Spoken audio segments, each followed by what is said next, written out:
Olá, discípulos do Senhor e Salvador Jesus Cristo.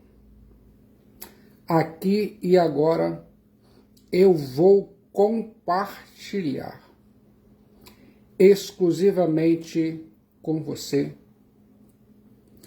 conteúdo e significado que vai mudar a sua vida de uma maneira extraordinária. Se sente pronto para a mudança? Faça desse momento um marco histórico. Estou compartilhando conteúdos e significados na epístola do apóstolo São Paulo aos Colossenses, e aqui agora você vai ouvir a nona parte de 13. A ameaça do sincretismo. A Bíblia diz em Colossenses capítulo 2, versículos 18 e 19. Ninguém se faça árbitro contra vós outros, pretendendo humildade e culto dos anjos, baseando-se em visões, enfatuado, sem motivo algum, na sua mente carnal, e não retendo a cabeça, da qual todo o corpo suprido e bem vinculado, por suas juntas e ligamentos, cresce o crescimento que procede de Deus. Fique de olho na Santa Palavra de Deus, a Bíblia. Colossenses, capítulo 2, versículos 18 e 19. A ameaça do sincretismo. Vou destacar alguns pontos sobre esse sincretismo. Em primeiro lugar, a natureza do sincretismo. Os falsos mestres que estavam assaltando a igreja em Colossos, na Ásia Menor, eram não apenas legalistas, mas sincretistas. A teologia que eles pregavam era uma mistura, um produto híbrido de filosofia grega, judaísmo legalista e cristianismo. O produto final desse concubinato espúrio era uma heresia que fazia forte oposição à fé evangélica. Os falsos mestres de Colossos, na Ásia Menor, eram profundamente místicos. Eles reprovavam os cristãos por não terem, como eles, imediata experiência com o mundo espiritual, a parte da palavra de Deus, a Bíblia. A teologia deles procedia de suas visões e não das Escrituras. Eles adoravam anjos, espíritos intermediários e não diretamente a Deus por meio de Cristo Jesus. Eles davam mais valor à experiência subjetiva do que à verdade objetiva, mais valor ao sentimento do que à razão. Pense nisso. Em segundo lugar, a arrogância do sincretismo.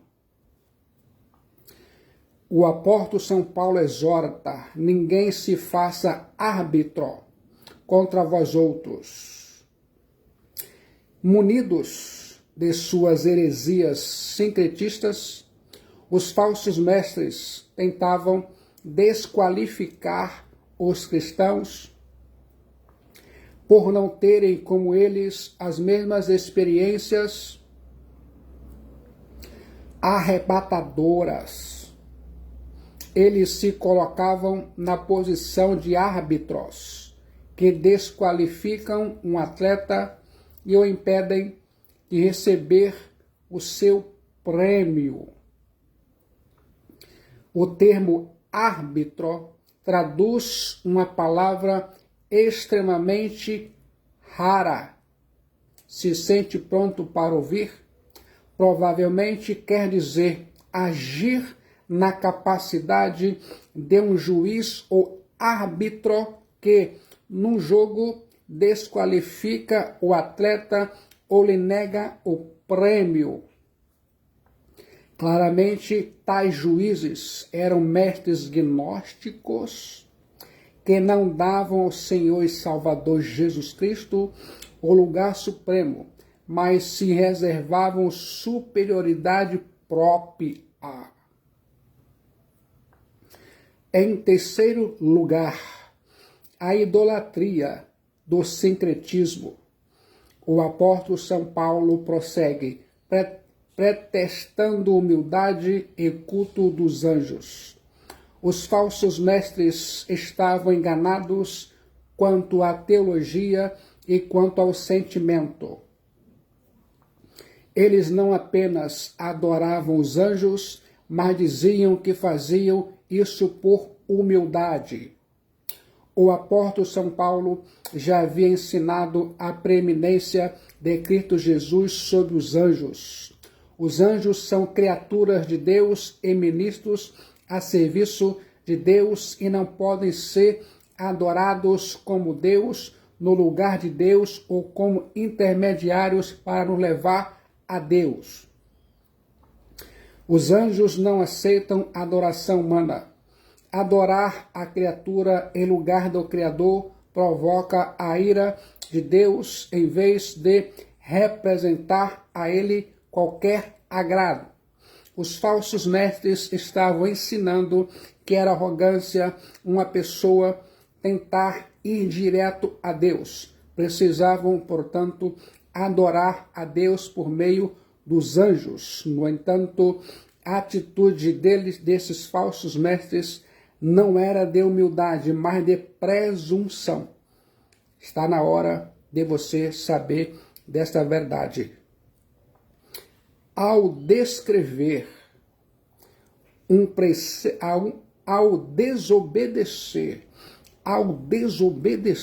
a um preceito de Deus, eles estavam sendo petulantes, arrogantes, soberbos e não humildes. Quando esses falsos mestres acusavam os cristãos de não serem suficientemente humildes e travestidos de uma falsa humildade, diziam que não eram suficientemente bons para aproximar-se diretamente de Deus, recorrendo antes aos anjos, estavam incorrendo no mesmo engano daqueles que ainda hoje se aproximam de Deus por meio de Maria, de santos ou de outros mediadores. A santa palavra de Deus, a Bíblia, é clara em afirmar que há um só Deus e um só mediador entre Deus e os homens, Cristo Jesus, homem, 100% Deus e 100% homem. Humildade intencional é forçosamente humildade fabricada e desprezível. A humildade autêntica nunca se aproxima dos outros com exigências e críticas. A falsa humildade sempre se atrai pelo orgulho. Os pretensos humildes que interpelavam os cristãos em Colossos, na Ásia Menor, estavam ao mesmo tempo ocupando a cátedra de juiz para lhes negar o prêmio da vitória. O homem que pretende ser muito humilde, na realidade, é insuportavelmente orgulhoso. Sua mente está inflada com o sentido de sua própria importância ao jactar-se das coisas que diz ter visto. Está na hora de você saber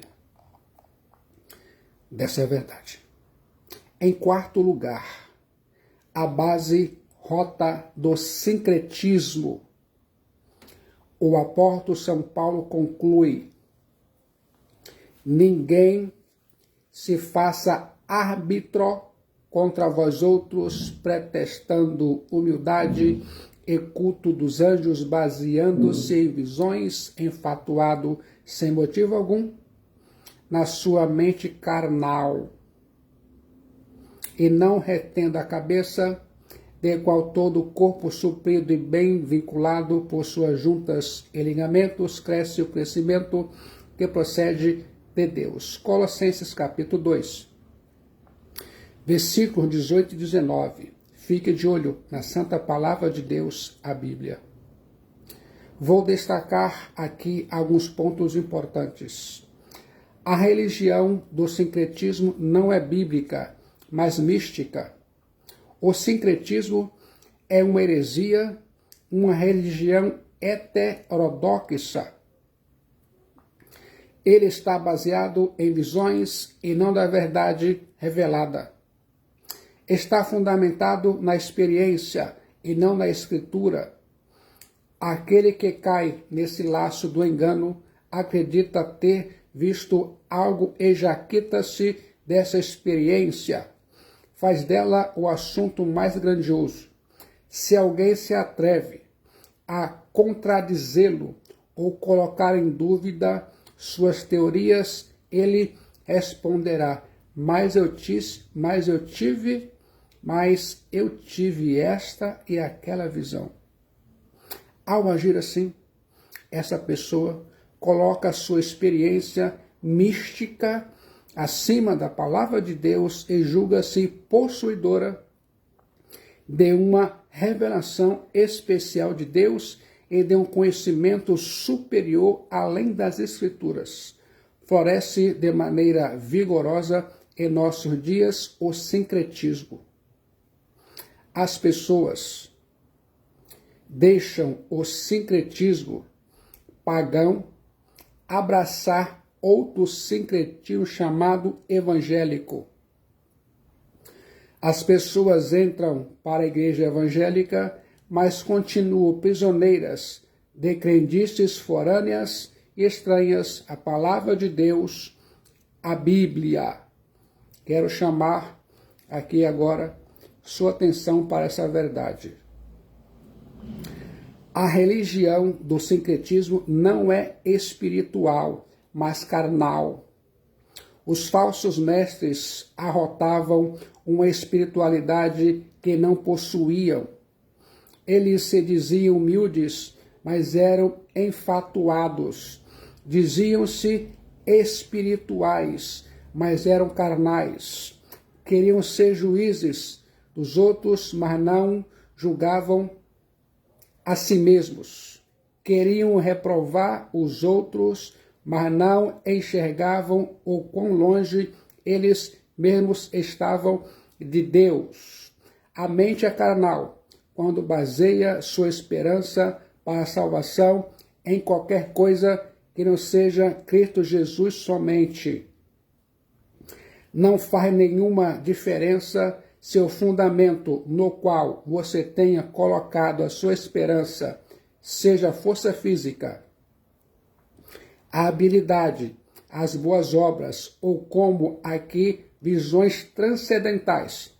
Tudo é igualmente a mente carnal. Tome bastante cuidado com o sincretismo religioso e evangélico.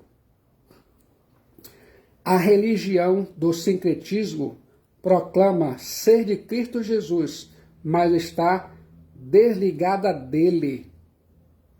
Pense nisso. Os falsos mestres estavam desligados de Cristo Jesus e da sua igreja. Não tinham conexão com a cabeça nem com o corpo. O sincretismo é como um corpo morto desligado da cabeça, que é Cristo Jesus. Como as heresias crescem, o sincretismo cresce numericamente, mas não o sincretismo que procede, mas não o crescimento que procede de Deus.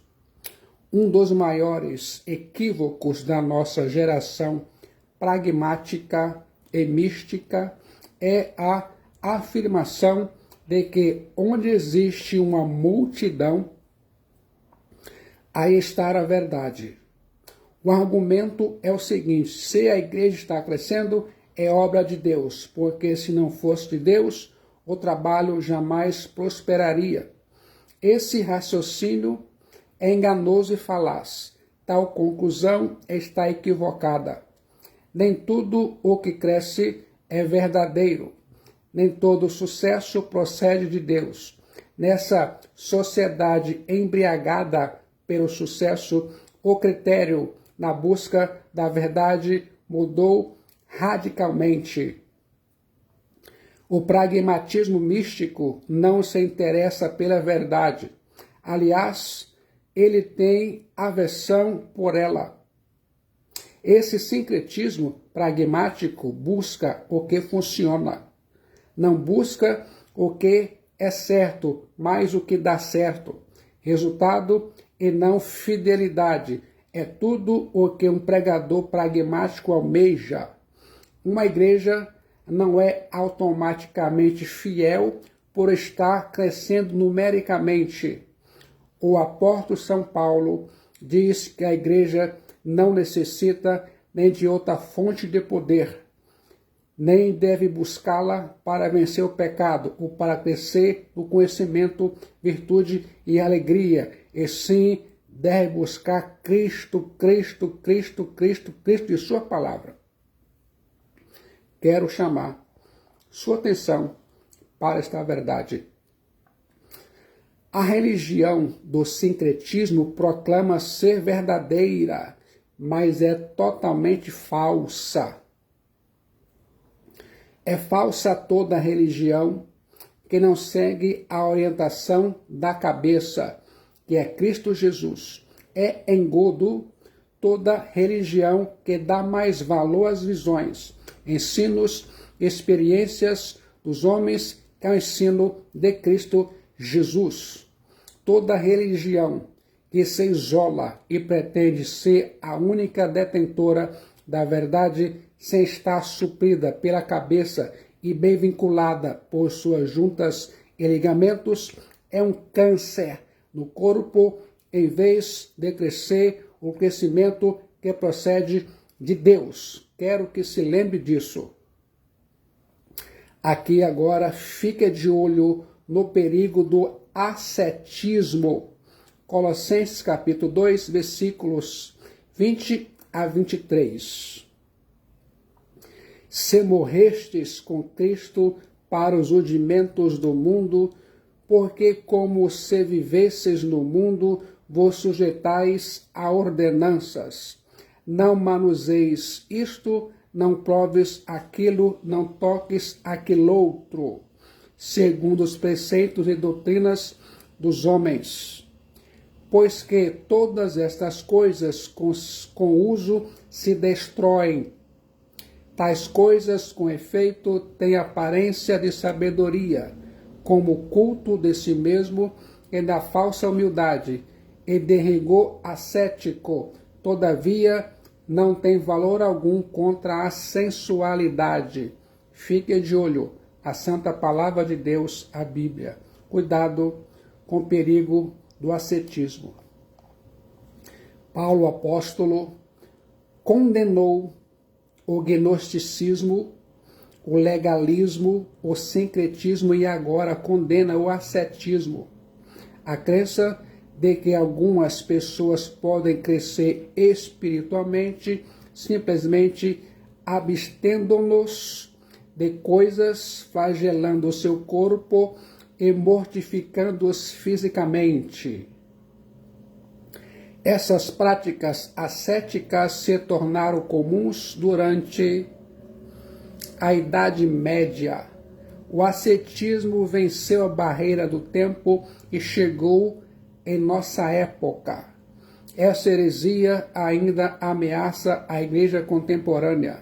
O apóstolo São Paulo sintetiza o ascetismo em 3 proibições. Se sente pronto para ouvir? Não manuseeis. não proves e não toques. Embora você deva cuidar do seu corpo como o templo do Espírito Santo e tratá-lo com disciplina para não ser desqualificado, o ascetismo é uma falácia. O ascetismo é fruto do entendimento errado da filosofia grega. É enganosa a ideia de que a matéria é má e de que, sendo corpo matéria, ele precisa ser castigado e privado dos prazeres. O nosso corpo não é pecaminoso. Deus ama o nosso corpo, protege-o, sustenta-o, salva-o e o glorificará. Quero chamar a sua atenção aqui e agora para essa verdade. Vou aqui agora examinar alguns perigos que a religião asceta pode trazer. Em primeiro lugar, o ascetismo produz escravidão. Se morrestes com Cristo para os rudimentos do mundo, porque como se vivesses no mundo, vos sujeitais a ordenanças. Colossenses 2,20, a Bíblia diz, eu acredito. O ascetismo é a religião do não. É a crença de que se pode agradar a Deus obedecendo a uma lista de nãos. Para o ascetismo, a ênfase está nos aspectos negativos e não nos positivos. Ser cristão é muito mais quem você não é do que quem você é. Ser cristão é muito mais aquilo que você pratica do que aquilo que você pratica. Aqueles que caem na teia do ascetismo tornam-se escravos de regras e mais regras, preceitos e mais preceitos. Em vez do ascetismo ser um remédio contra a satisfação dos desejos da carne, os fomenta e promove.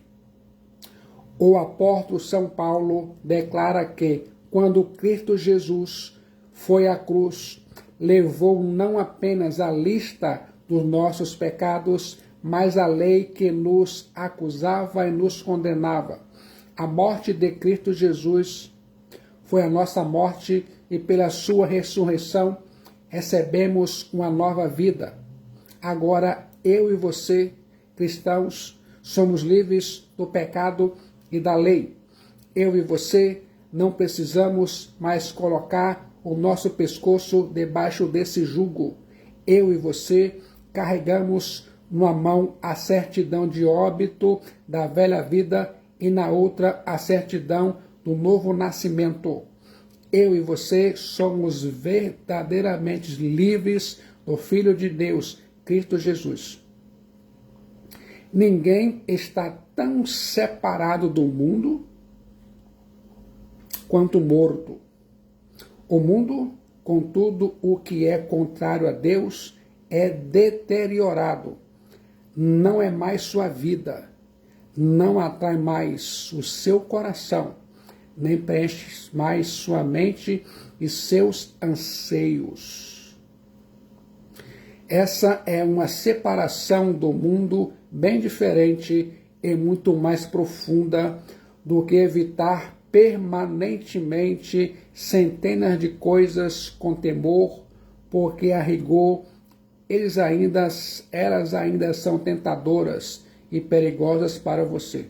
Por isso, se morrestes com Cristo Jesus para longe dos elementos do mundo, porque como se ainda tivesses a vida no mundo, vos deixais impor preceitos. Nesse caso, os cristãos da igreja em Colossos, na Ásia Menor, novamente trocariam apenas corpo por sombra, liberdade real por escravidão. Em segundo lugar, o ascetismo está procurando apenas. O ascetismo está preocupado apenas com a aparência e não com a essência das coisas. Não manuseis isto, não proves aquilo, não toques aquilo outro, segundo os preceitos e doutrinas dos homens, pois todas estas coisas com uso se destrói. Colossenses 2, 21 e 22. O ascetismo é uma religião de aparências. Ele se preocupa apenas com a forma e não com a essência. Pense nisso. Em terceiro lugar, o ascetismo proíbe em nome de Deus o que Deus não lhe está proibindo. O apóstolo São Paulo diz que a religião do ascetismo não está baseada na palavra de Deus, a Bíblia, mas em preceitos e doutrinas de homens. Essa doutrina é invenção humana e não revelação divina. Procede do engano do coração humano e não da santa palavra de Deus, a Bíblia. Você pode ouvir o eco da palavra do Filho de Deus, Cristo Jesus, aos fariseus. Lá em Mateus 15, 7 a 9. Hipócritas, hipócritas, bem profetizou Isaías a vosso respeito, dizendo: este povo honra-me com os lábios, mas o seu coração está longe de mim, e em vão me adoram, ensinando doutrinas que são preceitos de homens. Há igrejas que relativizam a palavra de Deus e absolutizam regras e preceitos humanos. Os usos e os costumes tornam-se mais importantes do que as Escrituras. Tome bastante cuidado. Em quarto lugar, o ascetismo é enganador em suas propostas. Colossenses 2:23. Tais coisas, com efeito, têm aparência de sabedoria, como o culto de si mesmo e de falsa humildade e de rigor ascético. Todavia, não tem valor algum contra a sensualidade. Fique de olho na palavra de Deus, a Bíblia. Muitos benefícios advirão a você. O ascetismo tem aparência de sabedoria e humildade, mas não tem valor algum diante de Deus. É um sacrifício inútil, é um culto de si mesmo, uma religião feita por si mesmo. Tem uma piedade falsa e fingida. Trata-se de uma inovação barata, de fabricação própria, de um culto falsificado. O ascetismo, não tem valor espiritual nenhum, é um engano, não torna ninguém mais santo. O apóstolo São Paulo diz que as regras rigorosas dos ascetas não têm valor algum contra a sensualidade. Nenhum amontoado de regras religiosas pode mudar o coração do homem. Somente o Espírito Santo de Deus pode fazê-lo. As regras rigorosas dos ascetas, no máximo, fazem aflorar o que há de pior, em vez de estimular o que há de melhor. A santificação ascética é legalista, foi clara e terminantemente rejeitada pelo apóstolo São Paulo. Em nenhum lugar a carne é tão bem camuflada e tão perigosa como quanto se torna religiosa. A religião das obras nada mais é do que a religião do orgulho. Ela professa humildade diante do mundo, mas essa humildade é falsa, pois ensina uma salvação adquirida pelo esforço do homem, rejeitando dessa forma a graça de Deus. Tome bastante cuidado. A verdadeira humildade reconhece total carência da graça de Deus. Ela não chega diante de Deus batendo o peito, aplaudindo suas próprias virtudes e exigindo seus direitos, mas chega prostrada, suplicando sua misericórdia. Pense nisso. A verdadeira humildade recebe de bom grado a salvação comprada por Cristo Jesus na cruz, no Calvário, em vez de querer abrir um novo caminho para o céu mediante as obras.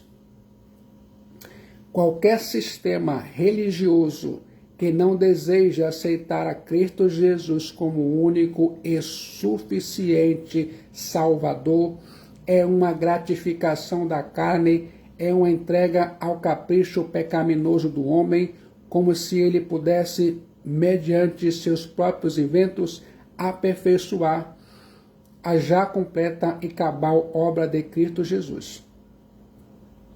As romarias que as pessoas fazem até a Fátima, em Portugal, ou até Aparecida, no Brasil, andando de joelhos, nus, ensanguentados, sofrem agonias, na esperança de que a severidade no trato do corpo venha agradar a Deus ou a santa, mas isso em nada transforma o coração do sofredor.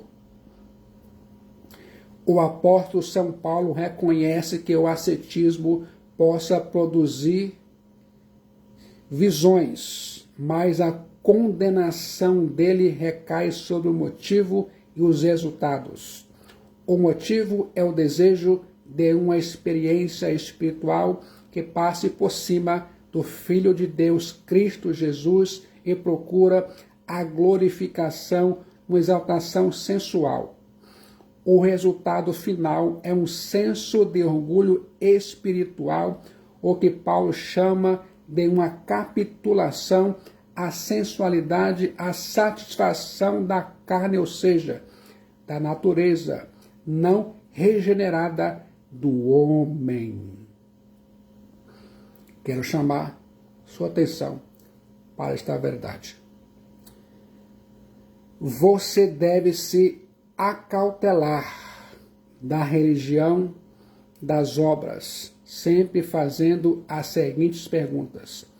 Esse grupo religioso está enfatizado na graça de Deus ou regras feitas pelos homens? Esse grupo religioso tem uma vida disciplinada ou é impiedosamente crítico dos outros? Esse grupo religioso coloca sua ênfase na palavra de Deus, a Bíblia, ou em fórmulas, conhecimentos secretos e visões especiais?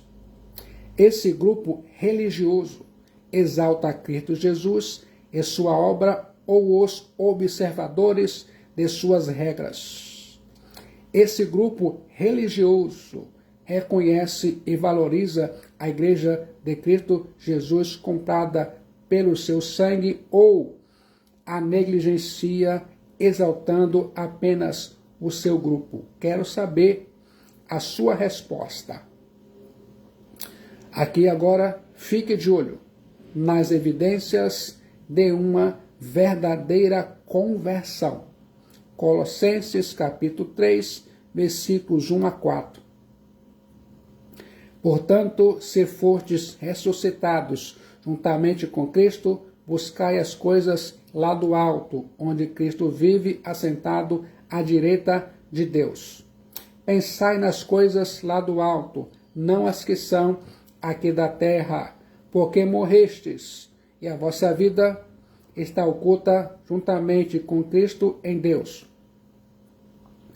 Quando Cristo, que é a nossa vida, se manifestar, então vós também sereis manifestados com Ele em glória. Fique de olho na palavra de Deus e ainda mais nas evidências de uma verdadeira conversão. A estreita conexão entre o que o apóstolo São Paulo ensinou até aqui e o que ensinara doravante. O apóstolo São Paulo passa da falsa religiosidade para as evidências de uma verdadeira conversão. As ordenanças de Deus, nesses versículos, são evidentemente opostas às invenções legalistas de homens. A falsa solução dos gnósticos para uma vida santa foi rejeitada pelo apóstolo São Paulo nos capítulos 1 e 2 de Colossenses. O apóstolo São Paulo deixou claro que não existe cura material para o mal espiritual. O apóstolo São Paulo deixou claro que maltratar o corpo jamais trará cura para a alma enferma. Cristo Jesus, e só Ele é a resposta, a solução. Cristo Jesus em toda a plenitude de seu amor e poder.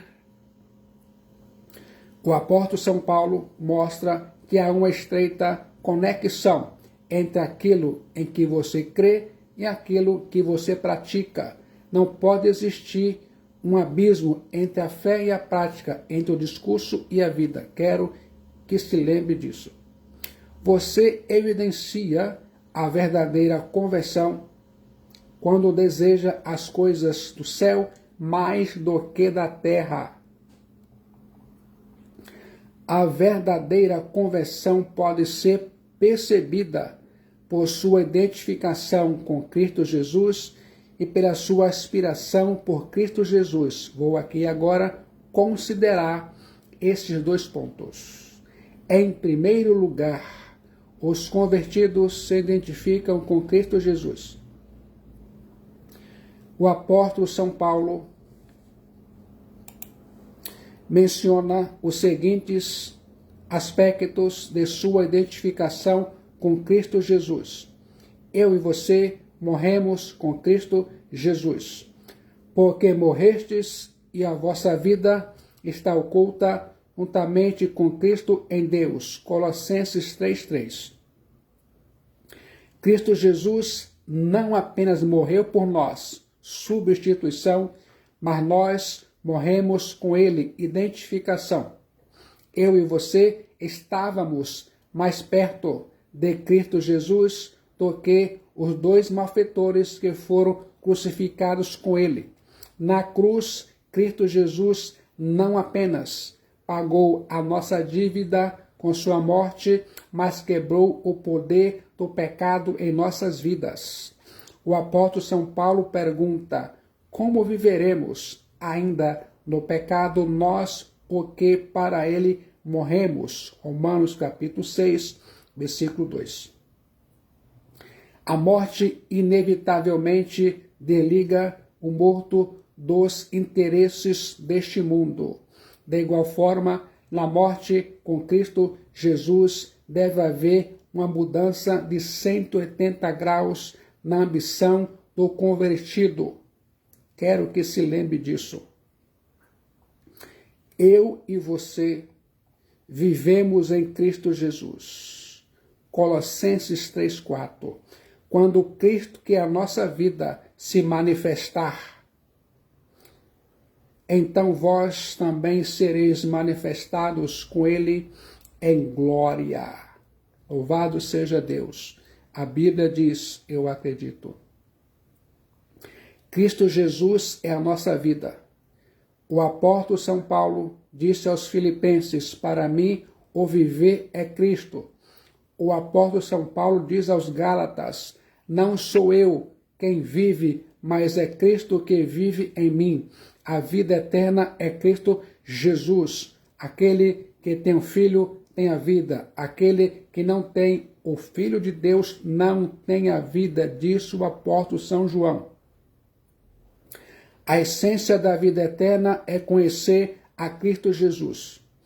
Algumas vezes você diz de alguém: a música é sua vida, o esporte é sua vida. Fulano vive para trabalhar. Algumas pessoas encontram a vida e tudo o que ela significa na música, nos esportes e no trabalho. Mas, para o cristão, porém, Cristo Jesus é a vida. Cristo Jesus domina o pensamento do cristão e preenche sua alma. Quero que se lembre disso. Eu e você ressuscitamos com Cristo Jesus. Portanto, se fordes ressuscitados juntamente com Cristo, buscai as coisas lá do alto, onde Cristo vive assentado à direita de Deus. A Bíblia diz, eu acredito, a expressão grega sinegeiro fala de uma ação completa. Ela pode ser traduzida como segue: tendo em vista que vocês ressuscitaram. Os cristãos possuem dentro de si mesmo a vida da ressurreição.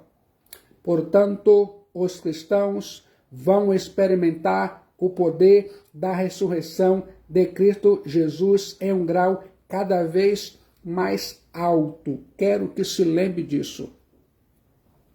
A condicional C desse primeiro versículo não é uma expressão de dúvida.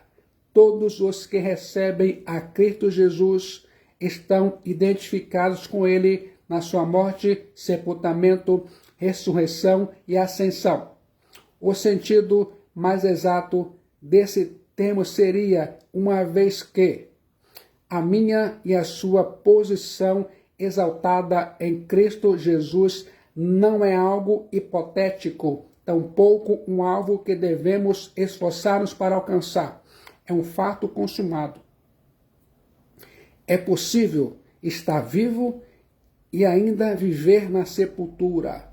Porém, quando você crê em Cristo Jesus, Ele lhe tira da sepultura e te transporta para os lugares celestiais, onde Ele, Cristo, está assentado à direita, à destra de Deus. Gostou do resultado? Eu e você estamos escondidos com Cristo Jesus. Colossenses 3:3. E a vossa vida está oculta juntamente com Cristo em Deus. Eu e você não mais pertencemos ao mundo, mas a Cristo Jesus. As fontes da vida nas quais você se alegra vêm somente dele, Cristo Jesus. Não há razão alguma para você procurar outras fontes, nem meios para o suprimento da vida cristã, como encorajavam os hereges gnósticos. Em Cristo Jesus, o Rei dos Reis e Senhor dos Senhores, o Messias, somente nele estão escondidos todos os tesouros da sabedoria e do conhecimento. Os falsos mestres gnósticos achavam que os seus livros guardavam e escondiam a sabedoria. Esses livros chamados apócrifoi eram livros escondidos de todos, exceto daqueles que eram iniciados na leitura. Esses apócrifoi, livros escondidos, continham para o gnóstico os tesouros da sabedoria. Tome bastante cuidado com livros apócrifos, não reinspirados. Agora, a palavra do apóstolo São Paulo, que Paulo usa para dizer que eu e você estamos escondidos com Cristo Jesus em Deus, é parte do verbo kripó, e onde procede o adjetivo apócritos. Sem dúvida que uma palavra sugere a outra. É como se o apóstolo São Paulo dissesse: para vós outros, os tesouros da sabedoria estão escondidos em vossos livros secretos, mas Para nós outros, porém, Cristo Jesus é o tesouro da sabedoria e nós estamos escondidos nele. Estar escondido com Cristo Jesus significa que nele, Cristo, eu e você temos segurança e satisfação. A nossa esfera de vida não é mais terrena. Eu e você nascemos do alto, do Espírito. Eu e você buscamos as coisas do alto. Eu e você estamos assentados com Cristo Jesus nas regiões celestes. Nossa pátria está no céu. Eu e você aspiramos às coisas do céu. Isso não significa irresponsabilidade com as coisas da terra, mas significa que os nossos motivos e a nossa força vem do céu, vem de Cristo Jesus. Eu e você estamos glorificados com Cristo Jesus. Colossenses 3:4. Quando Cristo, que é a nossa vida, se manifestar, então vós também sereis manifestados com ele em glória. A Bíblia diz, eu acredito. Cristo Jesus agora está sentado à direita de Deus Pai no céu, mas um dia ele, Cristo, virá em glória para nos levar ao lar. Quando ele, Cristo Jesus, se manifestar, eu e você que estamos escondidos com ele, seremos manifestados em glória com ele. É óbvio que Cristo Jesus e nós não somos da mesma essência como são o Pai e o Filho. A vida de Cristo Jesus é a fonte e modelo de nossa vida. Na mente e nos decretos de Deus, os cristãos já estão glorificados. Agora, seguindo o modo de falar hebraico, esse é o tempo passado profético. Essa glória simplesmente ainda não foi revelada. Ela ainda está por vir. A santificação é a conformidade progressiva à imagem de Cristo Jesus aqui e agora. A glória é a conformidade perfeita à imagem de Cristo Jesus. Santificação é glória começada. Glória é santificação completada. O fim do nosso caminho não é o sepulcro coberto de lágrimas, mas o hino triunfal da gloriosa ressurreição. A nossa jornada não terminará com o corpo surrado pela doença, enrugado pelo peso dos anos, coberto de pó na sepultura, mas eu e você receberemos um corpo de glória semelhante ao de Cristo Jesus. Nosso choro cessará, nossas lágrimas serão estancadas, não haverá luto, nem pranto, nem dor. Como se sente agora?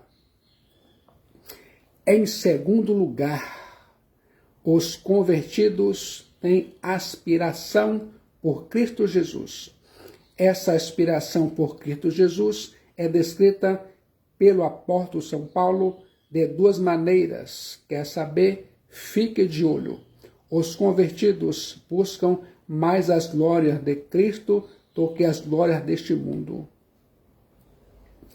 Portanto, se fostes ressuscitados com Cristo, buscai as coisas lá do alto, onde Cristo está sentado à direita de Deus. Colossenses 3:1. O verbo grego zeteo, que o apóstolo São Paulo usa para buscar, está no presente. Isso demanda uma atividade contínua e habitual. Essa palavra tem o sentido de investigar. O verbo buscar implica uma busca perseverante. Esse buscar é mais do que um buscar para encontrar, é um buscar para possuir. Uma pessoa convertida busca, em primeiro lugar, o reino de Deus e a sua justiça. uma pessoa convertida a Cristo busca prioritariamente as coisas do céu. Aspira mais pelo reino dos céus do que por riqueza na terra. Um indivíduo convertido a Cristo Jesus tem saudade do céu. Seus olhos estão postos naquela cidade cujo arquiteto e fundador é Deus. O céu é o seu lar, sua recompensa, sua alegria, sua origem, seu destino. No momento de decisão em Cristo Jesus, seu destino é selado. Os convertidos a Cristo pensam mais nas coisas do céu do que nas coisas da terra. Colossenses 3, versículo 2. Pensai nas coisas do alto e não nas que são aqui da terra. A Bíblia diz, eu acredito. O verbo proneo, pensar, significa muito mais do que um exercício mental e tem pouco a ver com o estado emocional da pessoa. Sua esfera é mais aquela da motivação na medida em que o motivo determina uma linha de ação e a conduta do indivíduo. As coisas do alto precisam inspirar e controlar a vida dos cristãos. Os pés dos cristãos devem estar sobre a terra, mas a mente deve estar pensando na Nova Jerusalém, no céu onde Cristo está. Hoje, alguns cristãos, infelizmente, vivem a inversão desses valores. Alguns cristãos querem um paraíso neste mundo e ajuntar tesouros neste mundo. Estão agarrados às coisas da terra, por isso não aspiram às coisas da casa do Pai, onde Cristo está, nos céus, a Nova Jerusalém. Como se sente agora? Quer pensar nas coisas do alto, quer buscar as coisas do alto, quer buscar Cristo Jesus. Só Jesus Cristo salva. Jesus Cristo é a única esperança de salvação de sua alma. Ele é a única solução para a sua alma. Quer agora entregar sua alma para Cristo Jesus? No momento de decisão em Cristo Jesus, seu destino é selado. Venha para Cristo Jesus, pedindo perdão de seus pecados, e você vai receber o perdão de seus pecados pelo sangue do Cordeiro de Deus, Cristo Jesus. Ele e somente Ele, Cristo, é a única esperança de salvação de sua alma.